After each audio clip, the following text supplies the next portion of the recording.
Thank you, Lisa. Thank you, Eid, for a happy Eid to our Muslim listeners. It's a pleasure to be here. HAYASHEN, a wonderful community resource. Nice to see old friends. It's also missing friends as well, right? After so many years, people start dying, and that's part of the experience of being a community. So my name is Ara Sarafian. I'm a historian by training. And I'm the director of the Komitas Institute, based in London, but we also work in the United States. Areas of my own, actually, the work that I do has to do with the Armenian genocide. I work on the Armenian genocide at an academic level, documentary or documentation work, starting in the 1990s, when the genocide was denied vehemently by the Turkish government. And there was a need to create these published sources. I also work with Turkish civil society and Turkish academics. A lot of my work is aimed at Turkish audiences as much as Armenian ones, because the Armenian genocide is part of our common experience, and Kurdish one I should say, common experience. And I'm personally committed to working towards a just resolution, political resolution of that. And I've been working inside Turkey since the 1990s, and very actively within Turkish civil society organizations from the early 2000s. And I'm an optimist. I actually do believe what we do matters, that it can serve positive ends, and that's what I do. So the Armenian genocide has gone through lots of changes in the last 30, 35 years. Until the 1990s, when the Turkish state denied it, as I mentioned earlier, we relied for information on foreign archives outside of Turkey. Diplomatic records, consular records, Germans, Americans, Austrians who were there, plus Armenian survivor accounts, the victim, what they had to say. And that was the basis of our critical understanding of 1915. The Turkish state, until that point, kept its own archives closed. Effectively, you could not study the subject in Turkey, in Turkish archives. In the 1990s, the Turkish government changed its tact. They said we will open our archives, and you should only talk about so-called events of 1915 with reference to Turkish archival, Ottoman archival records in Turkey itself, and not to Americans or the British or even Armenians. If the event happened there, we have the records, we will open them for our common understanding. And of course, implicit in that was the assertion that what we already knew from all the other alternative sources somehow was irrelevant. This was a tactical move on the part of the Turkish state.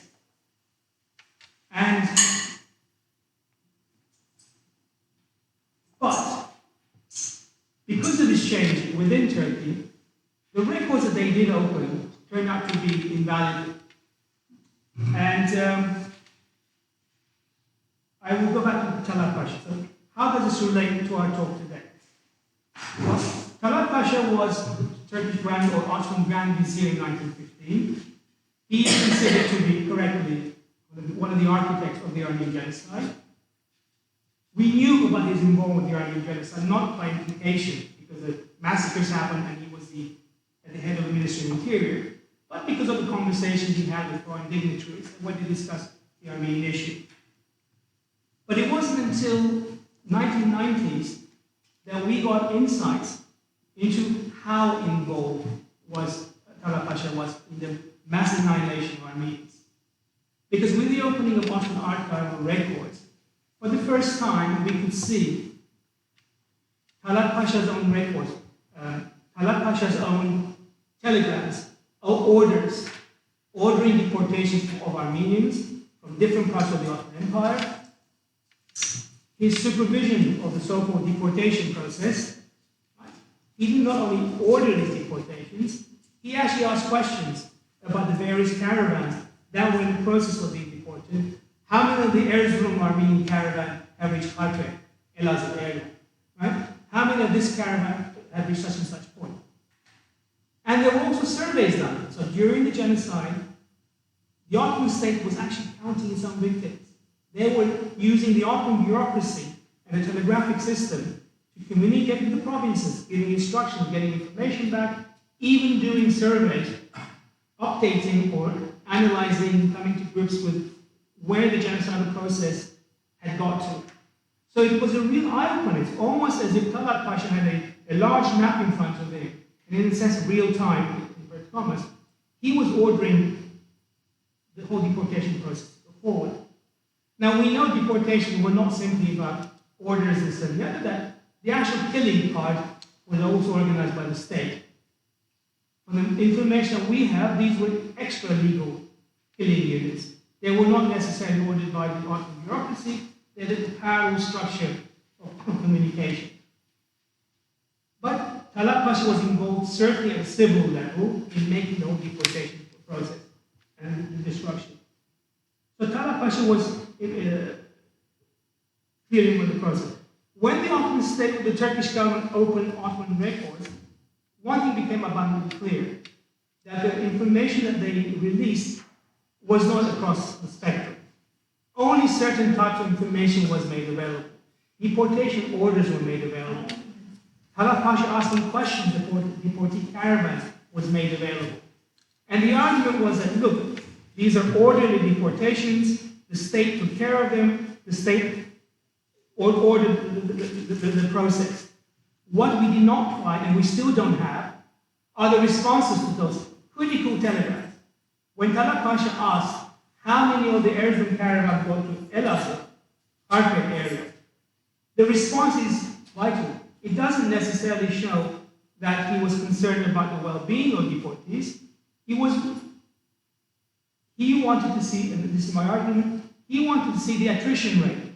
How many people did not arrive? Because from Armenian sources we know, and this will be a good point of comparison. So to Turkish colleagues who might be watching this, I would say this is a good point of comparison. Armenian sources are saying the men are being killed in these caravans. Armenians and American missionaries, American consul in Harput is saying the Erzurum caravan arrived, there are no men amongst them. They are in an atrocious position. Many of the surviving young women were taken away from these caravans by Ottomans themselves. So they're in the process of being abused, they're part of the genocidal process. So the response that Talat Pasha was asking for would be good and a fair point of comparison. Were these caravans well treated, and are Armenian sources and American sources in question, or is the opposite the case? And is that why these records have not been opened? And to this day, we don't have resettlement records. If you will argue that 800,000 Armenians or 600,000 Armenians were taken to Syria and Mesopotamia and they were successfully settled, as Turkish apologists will say what happened, then there should be resettlement records. Where were they resettled? In what numbers? How were they fed? How did they reestablish themselves? These records are not available, have not been made available. And this gives you a flavor of what has been opened and what has not been opened in the Ottoman archives. Having said that, the information that is open is invaluable. There's a lot of material there that if you really sift through it, you can actually make separate use, but it's being sifted through. So my work started to engage these telegrams, this type of record, and by the early 2000s, when Turkish intellectuals themselves started studying the Armenian genocide in much more critical terms, because that's when the honeymoon under Erdogan, the issue was more open, we started making headway. So, 2005, for Murat Bardakci, a conservative intellectual, but not necessarily part of the Turkish establishment, dropped a bombshell. I mean, that's it's the appropriate word. He said, I have Talaat Pasha'S, some of his personal records. So, Talaat Pasha'S private record, some of that material was given to him by Talaat Pasha'S widow. So that means that this material was not sifted through the Ottoman archival process. It was not censored.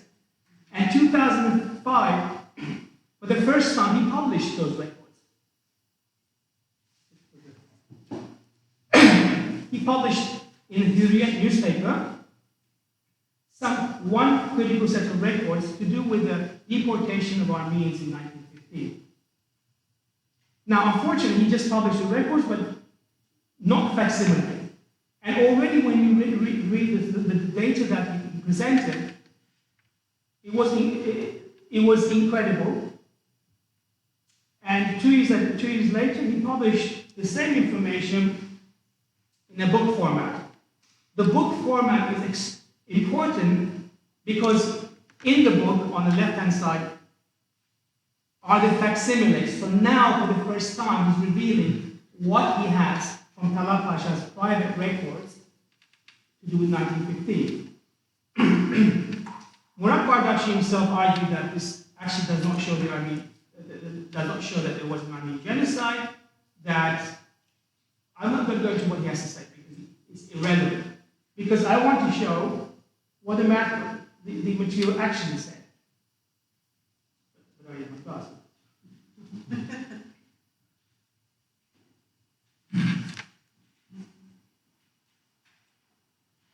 All right.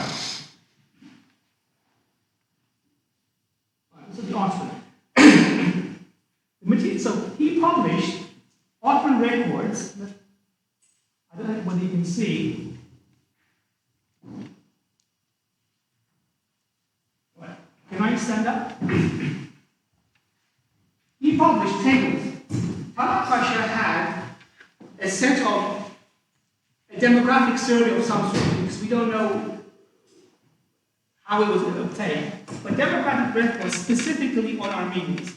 So when Talaat Pasha fled from Ottoman Turkey, he took with him these little documents. I think it's almost like a criminal will take trophies. So he had relevant information on the deportation of Armenians in 1915 in a tabular format, where he identified region by region, and he said how many Armenians were found in that area, where they came from. And this information, so for example, out of the Latinized, Armenians in Syria, and it says, in Syria, there were local Armenians, 0. There were no Armenians who were living there when the survey was done, this information was collected. But outside Armenians, Yabancı Armenians, it shows that there were 39,000 Armenians, 409 Armenians, in Syria when the survey was done. And it shows you where these people came from. So it says 11,272 from Adana, 16,101 from Haleb, 21 from Aydin, 761 from Erzurum. It's a detailed account of the Armenians who could be found in Syria. And this survey was done, was collected, and it was handwritten for Talaat Pasha for his own use, right? For his own use, an entire report on surviving Armenians. I can tell you, this information came from a survey that he did, because I found the relevant records on archives. In February 1916 and 17, Talaat Pasha ordered a survey, his bureaucrats, and he sent a survey to all provinces except in the east, and I think the reason is because there were no Armenians supposed to be there, to the provinces, and he asked two very simple questions. How many Armenians are there in your province? How many of them are local? And how many of them are outsiders? Those who are outsiders, where are they from? It sounds like a very innocuous survey, very interesting survey. Why would he ask those questions? So, how many local Yerli Armenians and how many outsiders? Yabancı. Then he got the responses. The reason I'm giving the Syrian example to you now, from Talaat Pasha'S own report, is because in the archives in Turkey, you can find a response from Syria. But from Syria, Cemal Pasha's area, these are the figures that were sent to Constantinople. So the figures that you have much more detail are the ones that went into the report. The argument being is that the report that Talaat Pasha was holding in his hand was a product and the apex of the Ottoman bureaucracy. The Sadrazam, the Grand Vizier, wants to know, and they are using the best records that are available in order to answer these questions. And it's based on this survey. So the data that was published by Burak Bardakshi, we can verify and we can stress its critical importance that this is what the Ottoman bureaucracy believed to be the case. So they collected this information, and this is a survey from Syria, direct from the archival record. And I also added Deir Zor. Deir Zor is supposed to be the epicenter, the core settlement area where supposedly the deported Armenians were sent, right? And according to the survey, in Talaat Pasha's personal booklet that was drawn up for him by his bureaucrats, Ottoman bureaucrats, in Deir Zor, according to the survey, there were a total of 1,771 Armenians. So according to Ottoman record, in a province where supposedly 400,000 to 500,000 Armenians were sent in the previous 2 years, Ottoman bureaucracy counted 1,771 Armenians. This is a bombshell, all right? It completely undermines the whole architecture of the Denalis archives, who've taken this type of information out. So I just gave the Syria example of the original document. You will not find the original document. I did not find the original document for Deir Zor.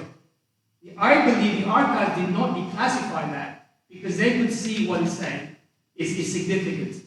But because we have another copy of the whole survey in Talaat Pasha's private archives, we can have an idea of what this information is telling us. In fact, if you look at the Deir Zor data, it was actually modified in its final format with a footnote saying, we think these numbers are in error, and they upped it to like 7,000. So this data not only comes from an official survey, but it's being examined by Ottoman bureaucrats for accuracy and even change. So as far as the state was concerned, those Armenians who were deported there, supposedly resettled, they knew, Talaat Pasha knew that they were no longer there, right? This is a smoking gun, but that's not the biggest one. So when you look at Talaat Pasha's material, just for effect, this is a smoking gun. It's a very innocuous looking page, right? Some data and figures. What does a smoking gun look like? So you look at the data. I've Latinized it. And the data, for Talaat Pasha's own eyes, this is obviously what he asked his bureaucrats to produce. This is the data given, based on that survey. Ankara, Moscow, Nigde, Izmit, Kütahya, Eskişehir, the provinces are there. First one, native Armenians in province. How many Armenians are left when this was done, 1917? In Ankara, 12,766. How many Armenians from Ankara are in other provinces in 1917? 410. So that means that there are about, the state would count about 13,000 Armenians in Ankara, right? And how many other Armenians are there in Ankara who are not from Ankara? So as far as Ankara is concerned, there's like 13,000 Armenians counted. And then there's another column here. Why would they add this column? The column says how many Armenians were in Ankara in 1914, according to official figures. That means that this is an account of the Armenian genocide, because this tells you there were 44,000 Armenians from Ankara in 1914, 44,000. In 1917, the government's counted 13,000. What does that tell you? And right across, that's a good one. At Kayseri, my aunt earlier, 47, according to official figures, about 48,000 Armenians in 1914. How many people are they counting Kayseri Armenians in Kayseri or in the other areas?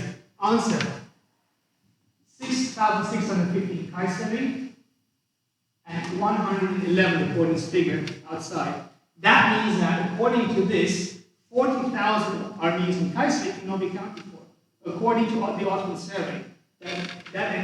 And this tabular form tells Talaat Pasha, in a sense, the official view of what had happened to Armenians. Armenians have disappeared.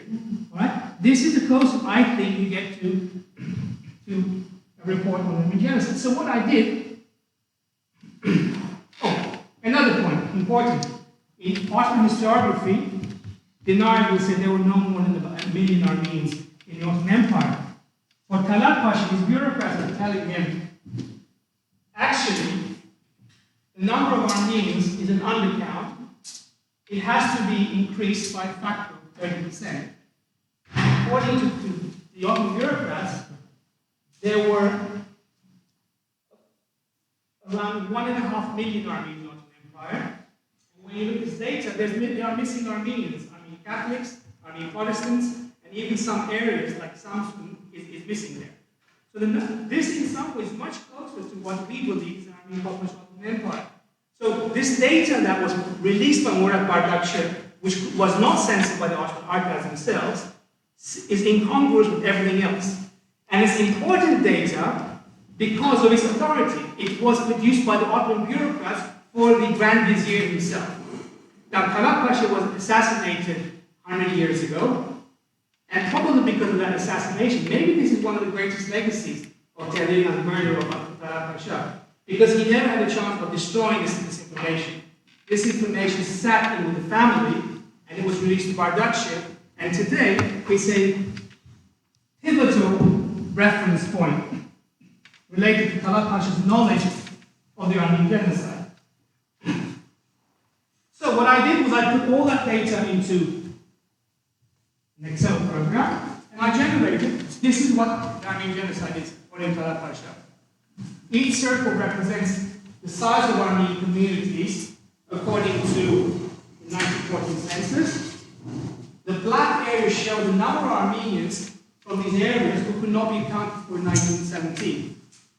If you look at this,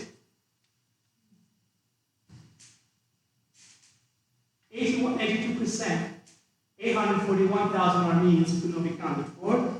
Add that 30% to that because these are undercounts. It comes close to 2.2 million, 1.2 million. 1.2 million Armenians could not be counted for. They disappeared according to Ottoman records. And you look at regionally, these are the eastern provinces where the genocide was worse, but even places like Izmir and Bursa and Eskişehir, more than 75% of Armenians from these areas went missing. These are entirely Ottoman records. This is Talaat Pasha's personal records, and this is why it's relevant to Turkish audiences. This is not based on foreign archives, Armenian sources. This is entirely based on Ottoman records. Right? And these yellow areas are Armenian populations that don't even figure into the calculation. They're not part of the data that's been used. So the numbers are even larger. So is this a smoking gun? It certainly is the basis of critical discussion. So when I published this, I released Murat Bardakçı said and criticized me without having read it. So we published a Turkish version of this too. And we released it in Turkey. We said we should have this discussion. Everything I'm saying now, I should say in front of Turkish audiences if we believe in critical dialogue.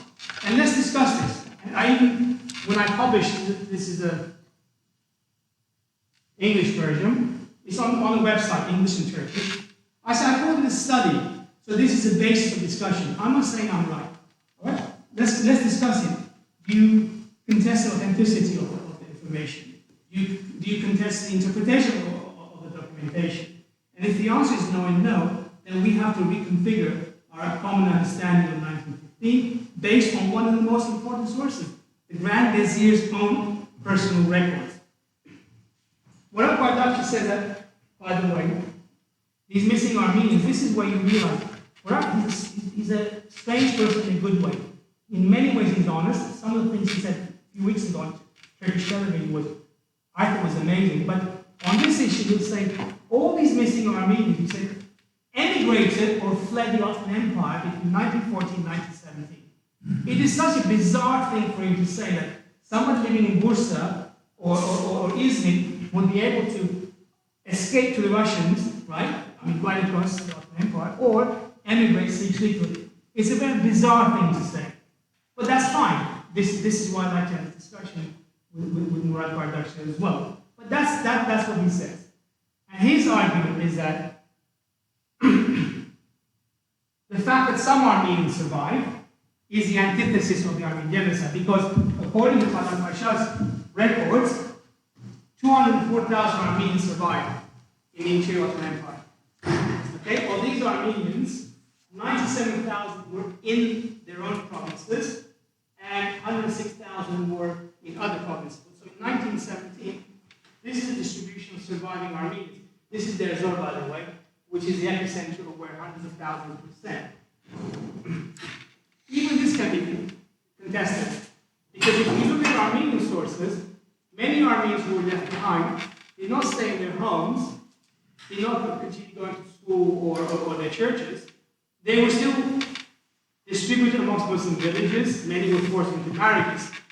One can interpret it saying, these are the Armenians who were slated for assimilation, which we read about in the memoir literature. So Kayseri, for example, which earlier was one prime example, and we know about it because they're American missionaries. Many Armenian women were required to marry Muslim men in order to stay alive, not to be deported. You find the same, we're about to publish the memoir of Padu area, one village of Til. Same thing happened in a very specific village. So the memoir literature is telling you even, yes, there were Armenians left behind, but even they were not free. Right? Even they were part of the process of forced assimilation, and under the auspices of the state knew where they were. They were counting their victims, they were counting their dead victims, they were also counting and managing the live ones as well. So this shows the power of the Ottoman state in regulating the deportation process year after year after year, and at the top of it, of course, it was Talaat Pasha himself.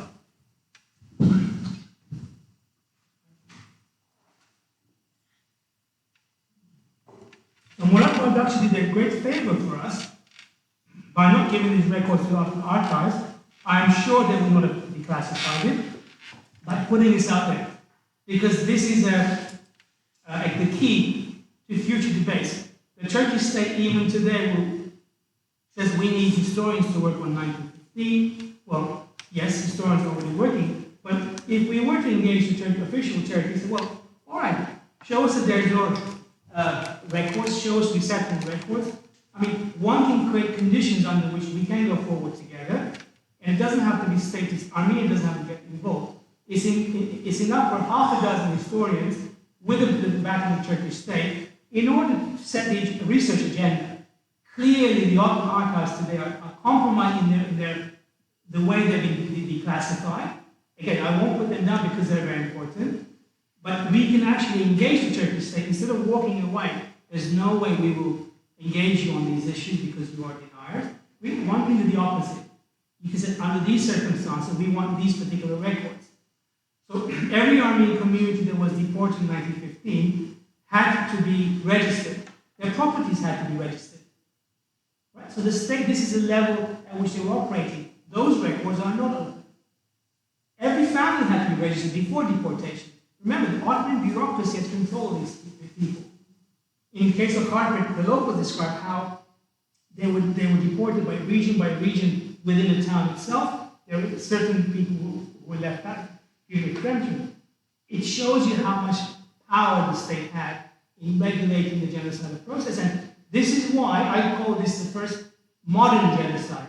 Modern in the sense of the use of bureaucracy in weeding up your victims, in corralling them into so-called deportation, into the extermination process, and then handing them over to the murderers.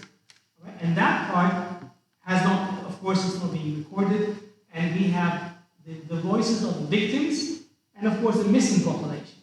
So there's a lot of good material, Ottoman material we can work with, and if you look at what we have, the Ottoman records that exist today only give details that we already knew about the whole the extermination process. When Murat Bardakci publishes, so Murat Bardakci published what I've spoken so far in the newspaper without facsimiles, and then once facsimiles were given, of course we did this analysis. When he published his book, but he included a second set of documents, which I think is equally important. This is even more impressive because it's color, it's got pie charts in it. I mean, it's really tailor-made for Talaat Pasha'S eyes. And the book, this document, again, there's no date on it, there's no title to it. But this document is comprised of two parts. And I think the way it's put together, the question that it addresses suggests that it's a context in which the Armenian genocide takes place. It has two parts. The first part is entirely about the settlement of Muslims in the Ottoman Empire. Starting from the Russo-Turkish War 1877-78, Muslim immigrants, where have they come from? Where have they been settled? In many Western provinces, obsessed about the Balkan Muslims, where they've been settled in the Ottoman Empire. There are Muslims coming after the Balkan Wars, and their settlement in the Ottoman Empire. Details about Ottoman officials and Ottoman military families settled in the Ottoman Empire. People who are able to and can be counted on immigrating into the Ottoman Empire from Greece. It's a very interesting collection of themes. The first one is almost like a ledger, the plus side, and the expense of these, looking after people, how much land these people have been given, how much orchards, gardens, and so on and so forth, in hundreds of millions of urush. It's a detailed account. And then there's a second part of this ledger. In the second part, it's about the liquidation of Christian communities. It's about the exodus of, what's that one, small one? Exodus of Bulgarians and the properties they left behind. It's about the exodus of Greeks as either immigrants or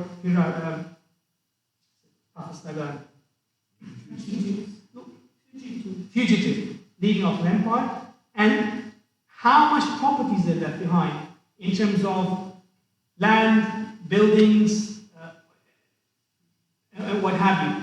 It's a ledger of liquidation type communities and of course the Armenians. It's a calculation of what happened to Armenians. The only thing that he seems to care about in this report, when it comes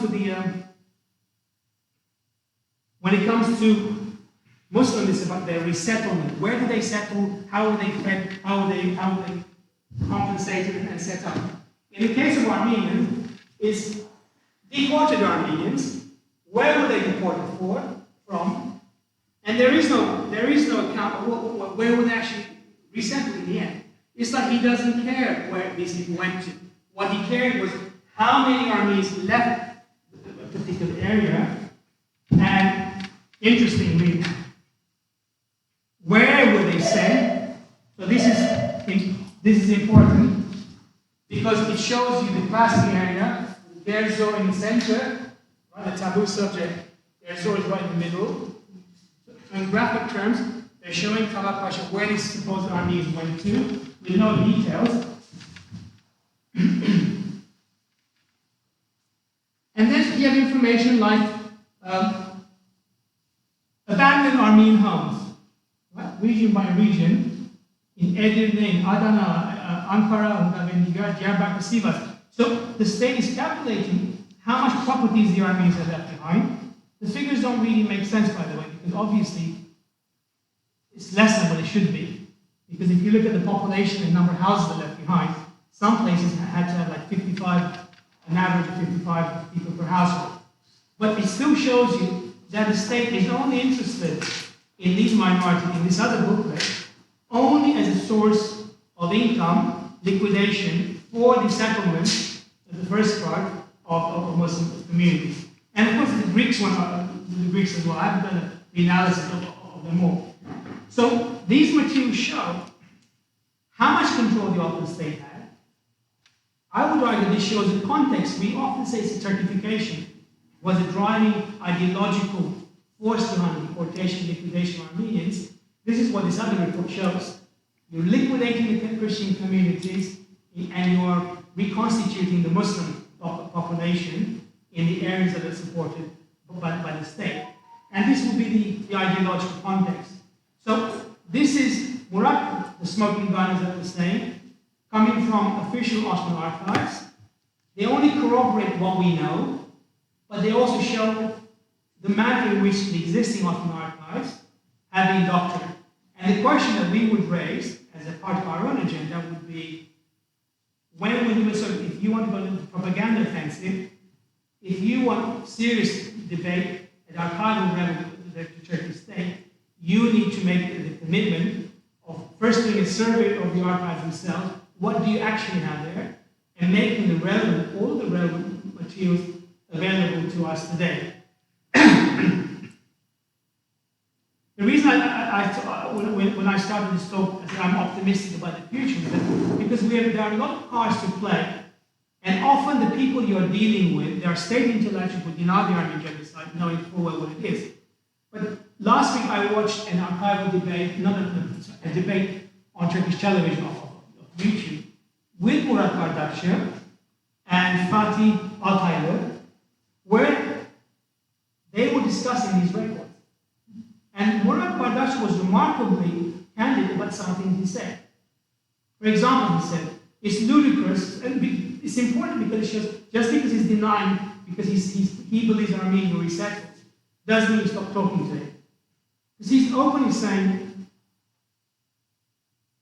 President Erdogan recently said, all archives should be open, Armenians have not opened theirs. Of course, it's rubbish what he said, it's rhetorical, but that's what Bardakçı said. So how can you expect Armenians to open their archives when the event happened on these territories and we have all the relevant archival records? I'm giving Bardakçı credit for saying that. Or he admitted, he said, many records have been denied to researchers. By the way, that happened to me in the 1990s. I would ask for materials and I would be denied in the archives, but various ways. He actually acknowledged it. For me, it's important. And he said that's not because of the state. He's like an apologist. He said it's because the officials in charge, they're more Catholic than the Pope. So they were being sort of too tight in the way they interpreted the rules. It's not the state that was creating a problem, but it was just officials. But him being willing to concede when he should be conceding and not playing games gives me hope as well. Let people deny the Armenian genocide if they wish, as long as you're willing to come together and talk about it. If you're willing to come and stand up for what you believe, make the argument from an informed position, listen to what the other person is saying, and then see whether you can come to some sort of different understanding, either one of you or both of you. But the potential there of talking to even deniers is there. And we've seen, of course, in the last 20 years that Turkey has changed. Within Turkey, partly because of better scholarship, more openness in the early 2000s, there's a good number of very good Turkish academics who talk about the Armenian genocide, who study it, who write about it without reservation. Some of the best work is done by them, by the way. Not Armenian scholars, but by Turkish scholars. So there's a dynamic here. The Turkish state is panicking right now because of the United States recognition. They claim they're afraid because Armenians will want compensation, land, blah, blah, blah. This is one argument supposedly trying to rally support. President Erdogan has reiterated more extreme denialist position, saying these events never happened, Armenians massacred Turks, blah, blah, blah. He needs to say that. We have to understand that. if you want to get elected today, whether you like it or not, you have to appeal to even to the fascist or semi-fascist vote. They're there. They've been brainwashed. They believe the stuff. He can't come clean. And there's an element of that. And there are Turkish scholars who are scholars in the true sense of the word, who are doing independent work. And there are even deniers who can still be turned around through the critical dialogue. And this is where I see this type of work going. It is important to do this. We should not walk away and say, well, we know it happened, and if you don't acknowledge it, then you're a denier. There's no point talking to you. Because in the final analysis, we have enough material to work with, and we have enough material to try and convince more and more Turks, more and more well-meaning Turks, to modify their position or even overturn it completely. So this is a process that's happening. I don't think that the government's recent hard line in reaction to the United States will prevail. It can't prevail because the genie is out of the box now. The question is, how well can we use the opportunities in continuing this critical dialogue, in talking to Turkish audiences, even to Turkish audiences that appear to be in a denial school of historiography. Some deniers are worth engaging, you can turn them around. But ultimately, it's the Turkish public that matters. So the Armenian genocide is still a live issue. We have material to work with, and we have Turkish materials to work with in order to convince Turkish a change within the ranks of Turkey itself. And I always stress this. This is why we need scholarship and we need to support scholarship, because that's the only way forward. It's Turks themselves and Armenians themselves coming to a truthful path and willing to engage the legacy of the past based on actual records, not fabricated records or some gamesmanship within archives. And now is a critical time to continue that, because a lot of scholars are reluctant or becoming more and more reluctant to work within Turkey itself because of some of the negative noises that are coming from there. When I watched Bardakçı and Altaylı talk in what I consider relatively open terms on Turkish television, to me that was important. That there is still room within Turkey to have these discussions. I would like to make this presentation for a Turkish audience, which I did more than 10 years ago, and nobody came. They did not want to engage.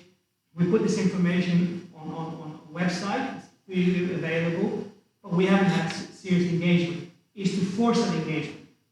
Let's look at these records. If I'm wrong, shoot me down, and I'll shut up. Right? That's the way forward for you, if you believe in what you have to say. But if I'm right, give me some credit, and let's say, well, what are the appropriate changes that we need to bring? So I'll stop there. We can turn this into a question and answer session. And I'm willing to answer any questions. Thank you.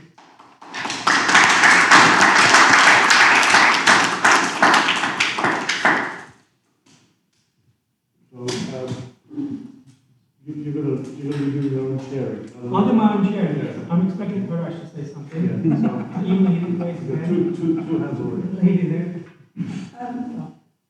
Can I ask a very basic question? The papers that came out of the widow that you have for the personal archive, the provenance is absolutely for sure. No one can turn around and say, how do you know this is really him? Has that been proved? Because it seems to me that would be the number one thing. How do you have the provenance of the papers that you're basing your argument? So it belongs to Murat Bardakçı. He hasn't made it publicly available as far as I know. The way I would deal with the provenance is by corroborating a lot of information in there with respect to archival record and say, this is exactly the same as what you've got. So that's how I would deal with it. No Turkish historian has challenged Murat Bardakçı. The official historians have remained completely quiet. I think they realize that this is a big hit. Right? They said nothing about it, including on the provenance. I suspect that if the provenance was brought into question, Murat Bardakçı would make it available. But I'm satisfied because I have the facsimiles of the material, and a lot of the information in there are in Ottoman archives today. We're making those connections for the first time now. But yes, that's a critical. But that's why I waited for the facsimiles to appear before I wrote what I did, rather than just publish the data itself. Thank you. Thank you. Did you want to comment? Yeah, just regarding your last point, when you said that we should kind of force to engage the Greeks in this process, how do you imagine forcing them to be engaged? All right. There's any strong push, for example. Okay. How I would say by going to Turkey, by creating opportunities. So then the press will be interested, or I can say to the PR. Many years ago, I went to a conference in 2006. I gave my paper on the Armenian Genocide. The head of the Turkish Stock Society, where HAYASHEN stood up. He said, Mr. Sarafian, will you work with us on this? And I said, yes, immediately. So we shook hands. It was big news, right? 2 years later, I went there. The Turkish press came up to me and said, so what happened to your work? I said, well, Yusuf was supposed to contact me, he didn't. I said, let me say this to you. I'll make the proposal this time. Okay. So I made a formal proposal. I said, let's look at the case study of HAYASHEN. Turkish records, Armenian records, what are the differences? Some sort of critical examination. It was entirely reasonable. So now the Turkish press telephoned Murat to HAYASHEN and said, Ara Sarafian made this proposal, case study of HAYASHEN, would you accept? He couldn't say no. Now he said yes, and that became news in Turkey. So there are ways of forcing this issue because there is public interest. Because there are people in Turkey who believe the government's position, but they also believe genuinely that the government position is a correct position. So we can play off that. It is possible to do that. If we had a big pot of money, I would say, all right, we have £500,000, we want proposals from joint teams of Turkish and Armenian historians to work on a specific aspect of the Armenian genocide. You can be very creative. There are ways of doing this because there are enough people interested within Turkey itself. I believe it's a Turkish state that doesn't want this to go forward. But it is possible, but then there are Turkish universities, very good universities, who talk about these issues openly. So we shouldn't talk ourselves into a corner saying it's not possible, the opposite case. It is entirely possible. The challenge is whether we are willing to take the weight of that responsibility of our own back. In 2009 was the 100th anniversary of Adana massacres. You know what we did? Komitas Institute. We organized a conference on Adana massacre in Istanbul. Everyone said it's not possible. We had 3 universities involved. We had a very good conference. It was a way of showing that within Turkey there's space of dialogue, and that dialogue will have influence in the wider Turkish world, and that's the only way to go forward. I believe that is still the case today. It's harder. You might have to be careful with some of the words that you use, but ultimately it's a win-win situation. It only becomes a potential losing situation if you don't turn up. And they said the Armenians aren't coming, the Armenians are willing to engage on these issues. But we also want to make sure that whoever is engaging with Turkish officialdom are also informed themselves. But there is a large circle of scholars within Turkey and outside who can engage with issues. The ball is in our hand. We have opportunity, but it requires work. Others aren't going to solve problems for us. Okay, all right. You touched a little bit about kind of where Turkish society is at. What are your kind of hope for the future in terms of Turkish society? I mean, is it possible to say that, what percentage of the population do you think are undeniably in the, genocide thesis, and where's the kind of gap in between, where's the... My answer to that is that 25% of Turkish population recognize the Armenian genocide because they know. Entire South is the case. 25% are actually crude deniers. They know what, because they think there's nothing wrong with deniers in our interest. Fascists if you want. And the contest is the rest of the population. Right, and the Turkish state has a monopoly on the rest of the population. Propaganda still goes on, yes, but that core, there is a wide middle ground that we are trying to influence, and that's where the real battle is. And it's important to talk that middle ground. Even if they start from a prejudiced position, it's important to turn them over either to become non-deniers or to at least modify their own extremism. That's another measure of where you go. again, anecdotal story. I once went into a Turkish village near Kayseri, and everyone said, don't go work there, they all vote for MHP, the fascists. Don't go in there. And we walked in there, they were not friendly. They were hostile, they were not friendly. But you know, by the after we did our work, we were shooting film for a system of a down, would you believe, with Carter. And by the time we were finished by the afternoon, we were having coffee with them. Because they also mellowed out. When you talk with them, and they realize you're not there to hurt them, they have other interests. And you realize that they fear Armenians. They think that we're there to take away property. They're peasants, this is all they've got. Often they are refugees themselves from the Balkans. And once you break down those barriers, you start having influence on the way they see you as well. Right? So if you don't go with the Armenian flag and say, get out of my whatever granddad's property, there's a lot of leeway of engaging Turkish, even presume unfriendly elements of Turkish society. I've had very few unpleasant experiences. I would have more unpleasant experience in London than with people than I would have in Turkey in dealing with the Armenian issue. I tell people I work on the Armenian genocide issue. And they say, well, I don't believe in it. Taxi drivers, that's fine. And we are cordial. That's fine. That's the way you should be. Right? But you break down the barriers that way, and by being informed, right? At different levels, that's a popular level, human level, then by presenting your argument in a concise and straightforward manner. This is a good argument to present to them and unravel their own understanding of what they have been told. But one needs to do that. Again, the ball is in our court. Right. In 2018, Tana wrote a book called Killing Borders, which I'm sure you know. And he proves that those telegrams were authentic. How did that change the attitude of Turkish historians towards Armenian genocide? Well, I can answer that question. It is part of historiography. It's available in Turkey, in English and Turkish. It's not just historians, it's ordinary people who read about it. And it's a cumulative process. So I suspect that it had an effect. Canada also has baggage. I'm going to be blunt about it. Some people say it's political, this and the other. So that's also a smear campaign. It can be considered a smear campaign. But only through referencing that work in other works of that sort, yes, that's the way you go about it. I haven't checked his work. Frankly, I actually check all sources. So I don't actually cite Canada's work until I can also verify that the work is done.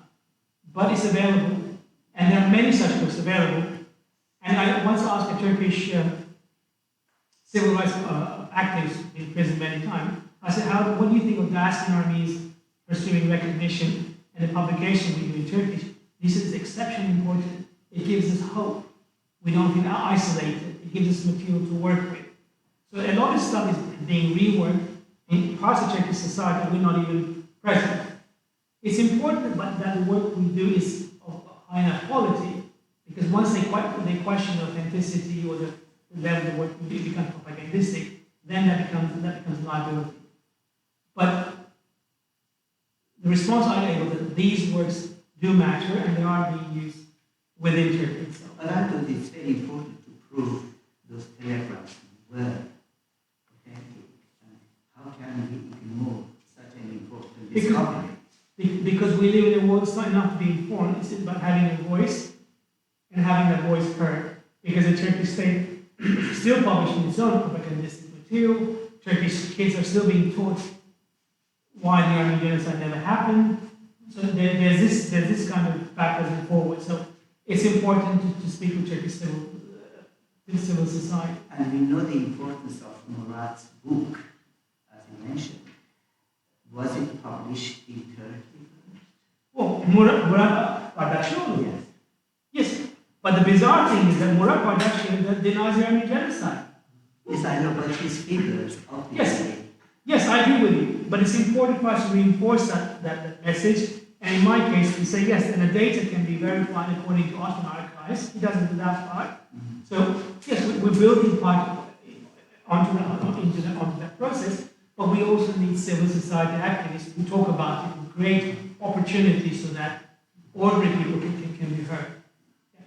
But it is changing. The only way it will stop is either we're not there, or of course the Turkish state has a much harsher position right now, partly because of Biden and so on, and even the war in Nagorno-Karabakh.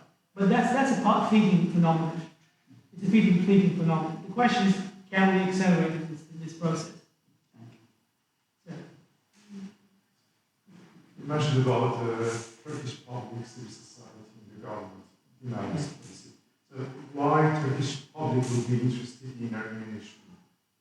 Why is it an issue, especially these days when there are so many problems in Turkey? So that's my first question. The second question is, as we've seen, after 100 years, the same thing happened in Azerbaijan. So what's the lessons learned for Armenians?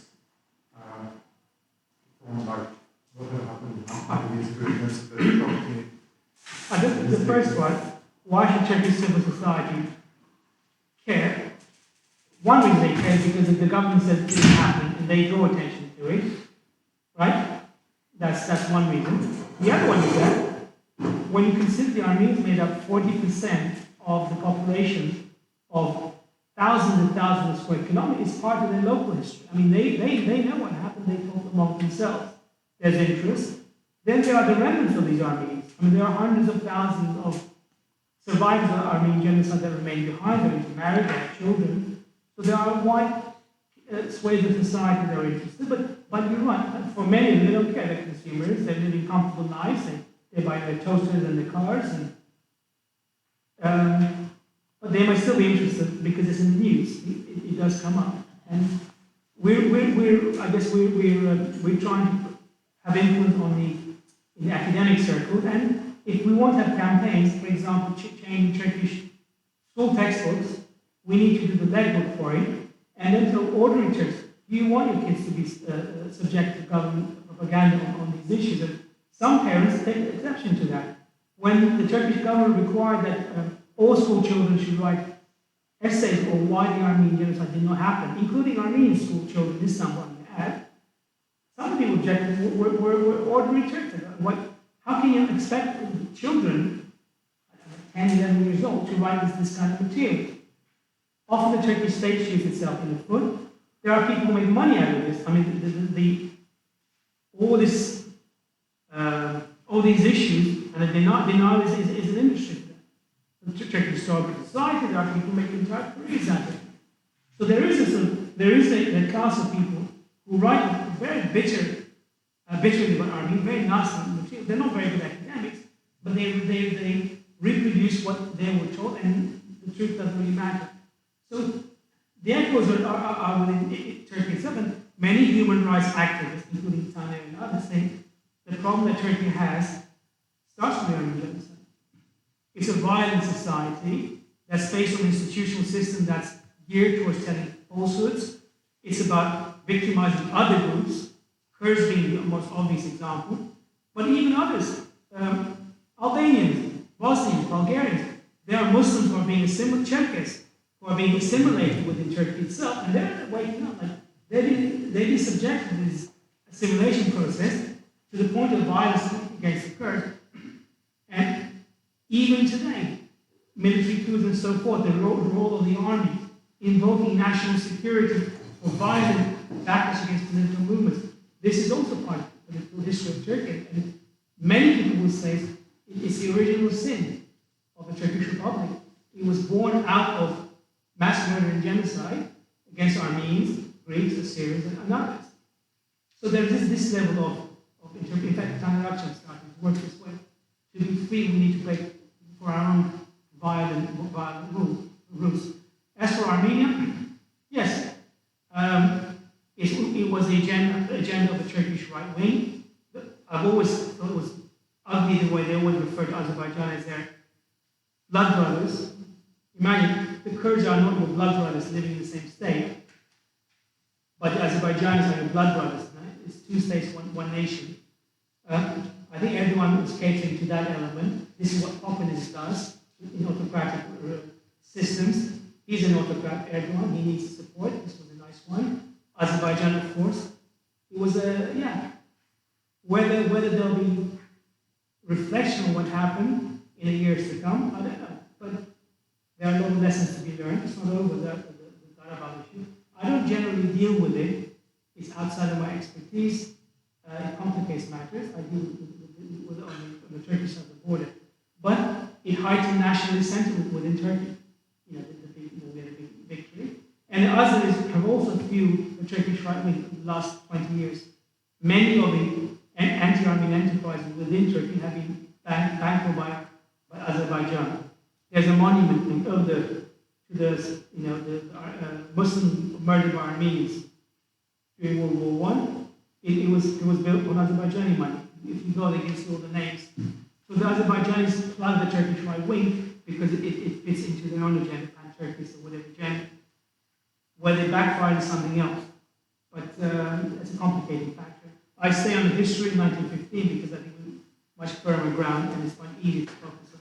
My question is, did Armenians take any lessons now in terms of keeping record of the properties from these areas which are occupied now by Azerbaijan?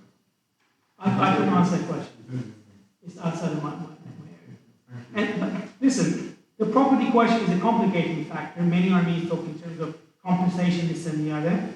You know, when I walk in Diyarbakir, the city has grown from 40,000 to 2 million people, or thereabouts, 1.5 million.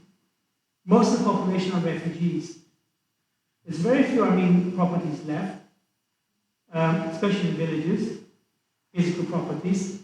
The local administration, HDP, even addressed this issue. When they rebuilt the Sukiragos church, they even compensated the church. It's a very good example, not by kicking Kurdish or Turkish families out of their homes, but by compensating the church, Bakır, with land of equal value outside the city. So if you really want to even tackle the compensation question, there are working models. Right? So when Turks say, oh, Armenians are going to want compensation, well, all right, there are ways of doing that. Give them a hectare of land each outside Erzurum, and see how many Armenians will go to live there. So in many ways, I would say 90%, 95% of the physical buildings aren't there anymore. Churches, partial artifacts is something different. But so again, have a proper measure of what is it that we collectively want as individuals. I personally don't want anything. You can never compensate what you've done to us, right? In some ways, Turkey owes Armenia forever. You can't put a price on it. But it's a different question whatsoever. But the property issue does come up. Will the Armenians come back and want compensation? In fact, Erdogan actually, under Erdogan, that some Armenian organizations were compensated. This is something. Properties that were taken away from Armenians in Turkey from 1930s onwards, I think over 50% were given back to Armenians, to the tune of tens of millions of pounds. This is a fact. Don't be disappointed to hear that. Maybe it's a good sign. So we need to take a proper measure of what has been done, what is being done, what might be done, because I think these issues will come up and we should be informed about it. Right? But I always say, from my own perspective, you can't compensate what you've done, what you've taken away. Any other questions?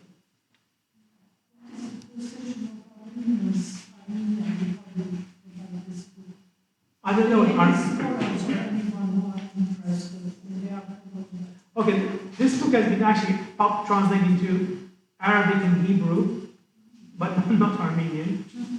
Perhaps Armenian population isn't that interested. They're enough material to read, or they're concerned. I really don't know. I don't know. But it's available in English for those who want it. And obviously Turkish. By the way, I make a point of not working in the Caucasus. I see institutionally, Komitas Institute works as a diaspora Armenian organization inside of Turkey. It's very important to make that point. Our issue, we are not Armenia's diaspora, we are Turkey's diaspora. And that's very disarming for Turks to hear that. But it's true. I am part of Turkey's diaspora, and I'm talking to a government that denies me the right of return, if I were a Muslim, I would have automatic right to return to the Turkish Republic if I wanted. Bulgarian Turks, Bulgarian Muslims, for example, have a right to move to Turkey, have a right to citizenship. Armenians don't have that as former Ottoman citizens. Muslims do. Right? Syrian Muslims as well. Yes. So if you can claim descent and you have a right of return, but we don't. So these are points that we can engage. Would I take citizenship if it was offered? Yes, I would. I would accept that. And by rights, right? As a matter of right. Not an immigrant. I can probably get that right by buying property. Wouldn't know. As a matter of right, we don't have that. So these are worthwhile issues to raise as the first Turkey's first diaspora. And I always say, who represents us there today? You know what the Kurds do. HDP represents us. They talk about us as a disenfranchised group of people across the world who don't have any rights in Turkey, who are hated by the state. Yes, I think we should have a voice there and see how far we can go without one as a diaspora Armenian organization. So often people say, do you work with Agos and so on? I say, well, we're informed, but Agos is not a diaspora organization, right? They are local Armenians. We are a diaspora organization, and a lot of the work that we've done, and I've done, is a test of our status within Turkey. Publishing books, giving lectures, organizing conferences. They haven't stopped us so far. That's a good sign, and we can build on that. Maybe we need more of that. But then, diaspora Armenians can't take care of their own community. So, follow-up question, Jeff. Yeah, just one last question. Because the legislation, which makes the difference between, as you mentioned, the Muslim population and the Christian Muslim. Is there any legislation to be rejected to come back officially? What is the difference? Just follow up. Do you think that Turkish diaspora, Armenian diaspora, will have a desire to be married? All right. Well, the first part of the question was that if the legislation, when legislation is instead of being challenged, so it might be worth challenging. One person would apply, go through the process, and maybe take it to the European Court of Justice, maybe want to enforce it. I'm sure many Turks would support the concept. I don't know whether they would require the young people to do military service in the Turkish army, but certainly the older people don't need to, so that's one. The second part was the question was? The second question was if Armenian diaspora will have Yes. to come back. Yeah, I don't know how many members of Armenian diaspora would be interested. Depends how it's done, the context, whether it's a genuine concession. I don't know. But it would certainly make an important point within Turkey in establishing our own civil rights, set. But right now, of course, we are dealing with just the rights of Turks of Armenian descent. Many of them will still face discrimination, all kinds of problems. But these are positive avenues in which we can get involved. Changing the school educational curriculum, be more integrative of much more truthful accounting of what happened with Armenians. Maybe having an Armenian festival, having an Armenian festival in Van. You know what? The local will support that. The Van municipality will support that, or in Diyarbakir. It's a question whether we are willing to do it. We can be creative if the question is how much responsibility are we willing to put our own shoulders as the people who come from there. First, I'd like to apologize for arriving late. It's my loss. I believe Erdogan's got a number of days left. I don't think his popularity is on the increase. I think he's rapidly losing his popularity in Turkey. That's the message I get. Do you think by appealing to his opposition would give you a better standing? Do you think the opposition would be more entertaining towards the Armenian genocide? Because Erdogan comes from a school of Islamic school. That's what he's imposing on the country. He's changing the textbooks. He's making, he's getting rid of the Pasha'S and so on and so forth, and is bringing Quran into curriculum and so on and so forth. But do you think we have a better chance with the opposition party? Right. Erdogan being an Islamist is not a bad thing. Maybe that's exactly why he broke the nationalist stranglehold within Turkey. That's in the early 2000s. He addressed the Armenian issue. He started apologizing on April 24th. He doesn't acknowledge genocide, but terrible things happen to Armenians. He apologizes.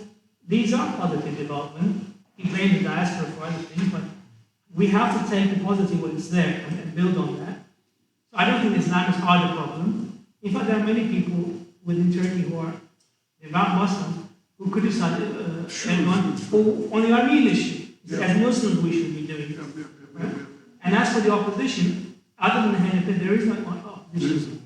The opposition are as radical, they compete with each other. They compete with each other, Armenian bashing.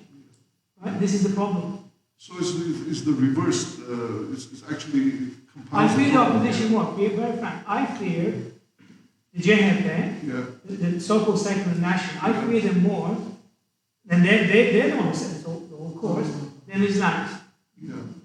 Erdogan is autocratic. He's a populist, so he does this and that.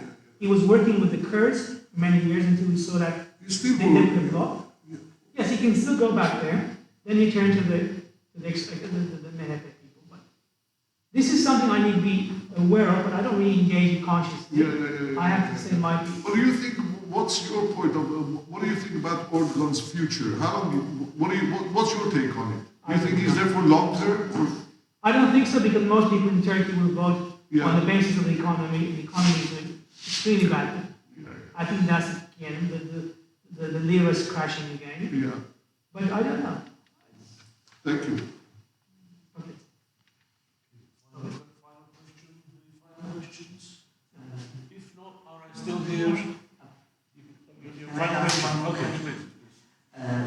When they are invited to look at their archives in Turkey, if they were really going to help us, do you think they would have invited us to have an approach? Look, you can't censor everything. There are millions of documents. Often the officials who are reading the material don't realize why it's important. They can weed out some of the more obvious material. And there is, if you're a good historian, you can make the most of what is available. You mentioned Talaat, he was one of you. I worked with some of the material seen here today. So I would not rule it out, and I don't want to put Armenians in a position because it becomes an excuse of not doing work. Oh, it's too difficult, it's not possible. And that's very convenient. I criticize Armenian historians for not doing work. It's very clear, they deny the genocide, it's awful, we have to stop genocide. It's a way of not doing hard graft of going there. But what is available? What does that tell us? And how can we make use of that for better understanding of our history? So I'm very cautious about that. The Ottoman archives are extremely relevant, as are the alternative sources outside of Turkey that show the holes in the official archives of the Turkish Republic today, the missing material. So we have to be positive. The question of how much we're willing to write our own corner at an academic level. But we have opportunity. We are not powerless. It's just a question how much work we are willing to do. Thank you. I think that's a good question.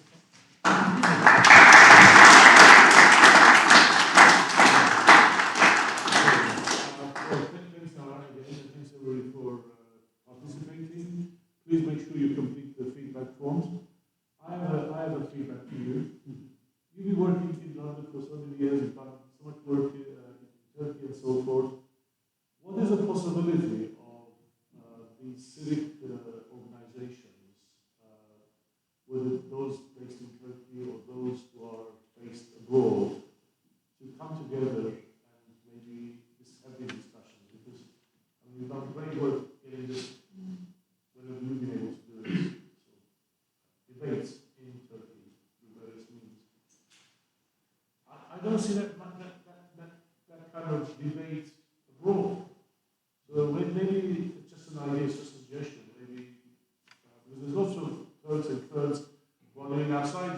Yes. And maybe they should come together, whether it's a conference or some kind of study, meeting or something. Yes. Just something as an alternative to doing everything in Turkey, because obviously Turkey is very important, and that's the final say.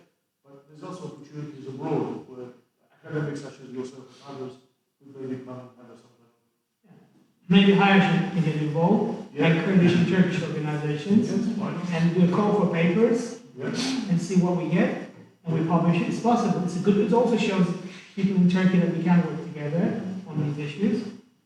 I think when it comes down to finance, it's not as much as you think it is. No. And maybe £15,000 for a reasonable conference that has an impact. It's doable, yes. So it's for organization, and we can talk about that. Just one other final question to you. Have you ever gone and spoken in Armenia about these issues? Sorry to... No, I haven't. I had an opportunity. I haven't been asked. You've been asked? I have not been asked, but I spoke in Turkey, Yeah. but not in Armenia. So It's a shame. I can't invite myself. It's up to them, and that's not a shame. It's their call. Well, all right. Well, thanks very much. Please stick around, and as I said, we've got some black magic for you, and please carry on networking. And come next week as well. Thank you.